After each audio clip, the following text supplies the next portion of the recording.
जान सकते हो कि एक परिवार का मुखिया जो इस दुनिया में नहीं है तो आप उस घर का रखवाली करेगा कौन? उस घर के हर एक मेंबर को रोटी कपड़ा मकान कौन देगा? कैसे जीवन यापन चलेगा, जीविकोपार्जन चलेगा? तो अब ये क्या करें, तो बुक ले देकर इनकी पढ़ाई हाई स्कूल की हुई, आपकी बुक में दिया है ना, और वहीं तक इनकी पढ़ाई स्टॉप हो। लेकिन कहा जाता है ना कि डिग्री मायने नहीं रखती है, हम आप लोग से बोले डिग्रियां मायने नहीं रखती है, शिक्षा मायने रखती है। ठीक है, इनकी पढ़ाई हाई स्कूल के बाद नहीं हुई, लेकिन कोई बात नहीं। लेकिन देखो आगे क्या होता है, ये अर्थोपार्जन यानी कि पैसे कमाने के लिए सबसे पहले तुम्हें टारगेट में क्या था, घर की सेवा करना, घर के हर एक मेंबर को, अरे नहीं 3 टाइम तो कम से कम 2 वक्त का खाना जरूर है। उस 2 वक्त के खाने के लिए इन्होंने बहुत सारे काम, पढ़े लिखे थे इन बच्चे, इंटेलिजेंट थे, अपने बुद्धि विवेक से बहुत सारा काम किए और ये इधर अपना काम भी करते थे, घर की रखवाली भी करते थे, और दूसरा इनको लाजमी बोले कि इनको पढ़ाई में बड़ी इंटरेस्ट था, रुचि थी, अच्छा लगता था पढ़ने में।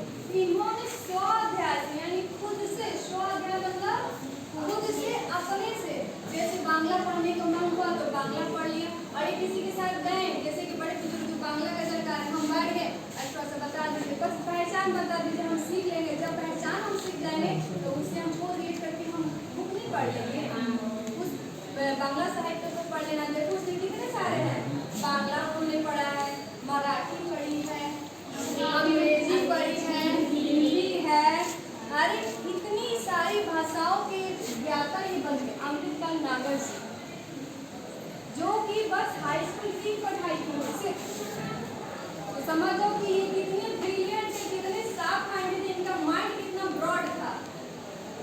एक चीज जो चीज ठान लेते थे ना, उस चीज को कि ये चीज आनी चाहिए हमको, कुछ सीखना है, जब तक उसे सीखते नहीं थे छोड़ते नहीं थे, यानी कि हर चीज को लक्ष्य के बाद ही लेते थे।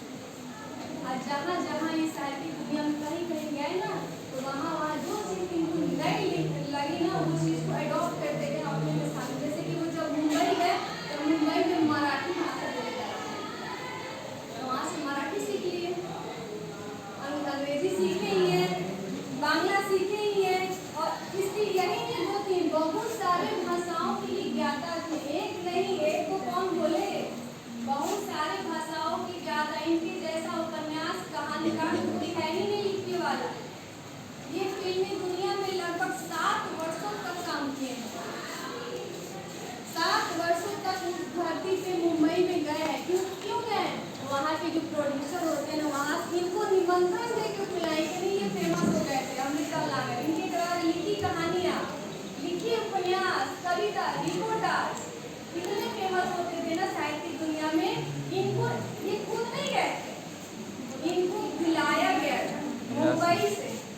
तो कोई भी पिक्चर या कुछ भी सीरियल बनेगा, जब तक कोई विद्वान जो साहित्यकार कुछ लिखकर नहीं देगा तब तक वो फिल्म के रूप में नहीं आएगा।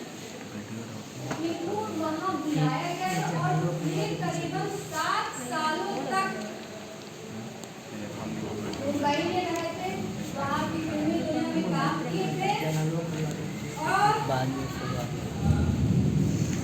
एक और चीज मिल दिया है कि एक छोटी सी नौकरी, कुछ पहले अभी मुंबई जाने से पहले, ठीक है, एक छोटी सी नौकरी करने के बाद कुछ समय मुक्त, लेकिन खुद से मुक्त लेखन किया और हास्य रस यानी हास्य रस मतलब हंसने वाले, जिस चीज को पढ़ के हंसी आए, हंसने वाला, जैसे शायरी हो गया, कविता हो गया, कहानी हो गई, पढ़ के हमको अच्छा लगे, हंस दे हम, कुछ ऐसा चीज दिखना, यानी हास्य रस के प्रसिद्ध पद चकलस, यानी इनके द्वारा लिखे चकलस, जिसका नाम बहुत ही फेमस हुआ था चकलस, जो कि संपादन के अनंतर 1940 से 1947 तक कोल्हापुर, यानी सबसे पहले ये 40 से 47 तक आपके 7 साल कोल्हापुर, यानी कोल्हापुर आपके मुंबई में पड़ता है, ठीक है, वहाँ 7 साल रहे, मुंबई रहे, चेन्नई रहे, फिल्मी क्षेत्र में लेखन कार्य किए, लिखते थे और इनके द्वारा लिखी प्रोड्यूसर इनको पिक्चर बनाते थे, ठीक है,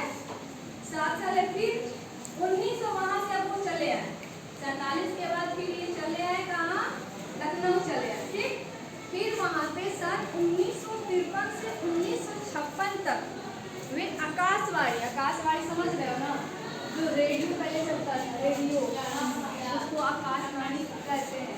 तो रेडियो के माध्यम से हम कोई न्यूज गाना कुछ देखते थे ना, उसमें भी ये काम किए।